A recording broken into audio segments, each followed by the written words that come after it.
Somewhere around 82% of workers are actively seeking new employment due to bad managers and poor leadership. If you are currently in a leadership role, what are you doing to ensure you are not ruining people's work experience? Hey, I'm Summer Alexander, and today I want to call out the critical differences between good and bad leaders.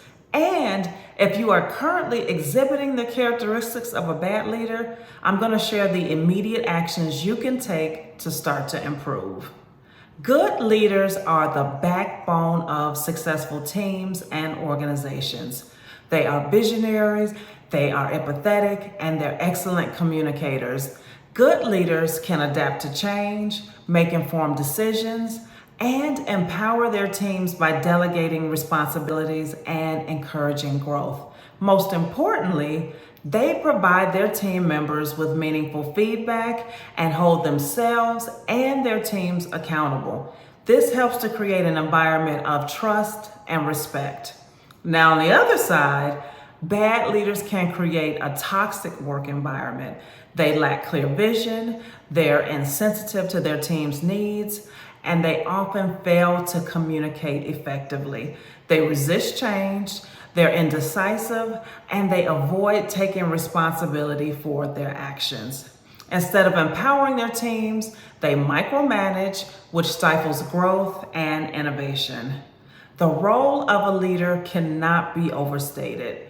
Good leaders inspire their teams to achieve great things, while bad leaders can demoralize and drive away talented people. The difference between the two can be the key to a department or even an entire organization's success or failure. If you find yourself exhibiting traits of a bad leader, there is hope. First, kudos to you for having the self-awareness to acknowledge you have some work to do.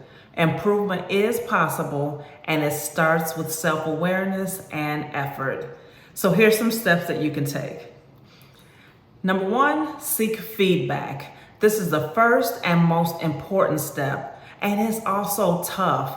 It may feel like a gut punch, but you need to ask for honest feedback from your team, your peers, and your leaders, and resist the urge to defend or make excuses. Understanding how your actions affect others is the first step toward change. Next, practice empathy.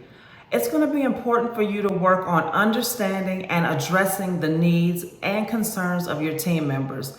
This will require you to actively listen, ask open-ended questions, and take the time to reflect on your conversations and what you can do better in the future.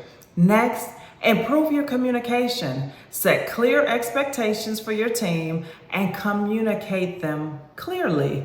Now, clear communication can mean different things for different people, so ensure you understand how the members of your team like to receive and process information. Next, embrace change. Don't get stuck in everything having to be done your way. Be willing to adapt your strategies and be open to new ideas. Next up, empower your teams. As a leader, you should always have a pulse on the strength areas and the areas of opportunity for your team.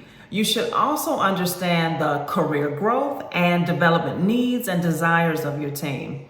Part of your responsibility is to give them opportunities to flex their strengths and improve in those growth areas. For each team member, think about how you can position them for success in this role, but also in their next role.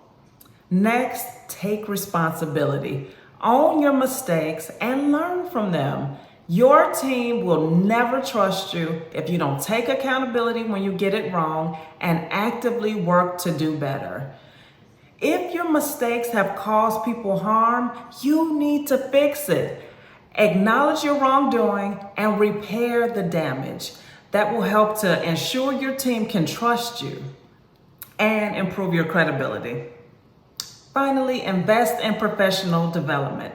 Attend leadership workshops, take courses on the specific leadership skills you need to develop. hire a coach, and work on having a growth mindset where you are always looking for opportunities to do better. The journey from a bad leader to being a good leader requires commitment, self-reflection, and a willingness to change. By starting with these steps, you can begin to transform your leadership style and create a positive, empowering environment for your team. If you'd like to partner with a coach for help with developing your leader brand and strategy, visit summeralexander.com and schedule a call. And remember, leadership comes with big responsibility, and it should never be taken for granted. My challenge to you is to think about the worst leader you've ever had and make a decision to be different and do better. Blessings.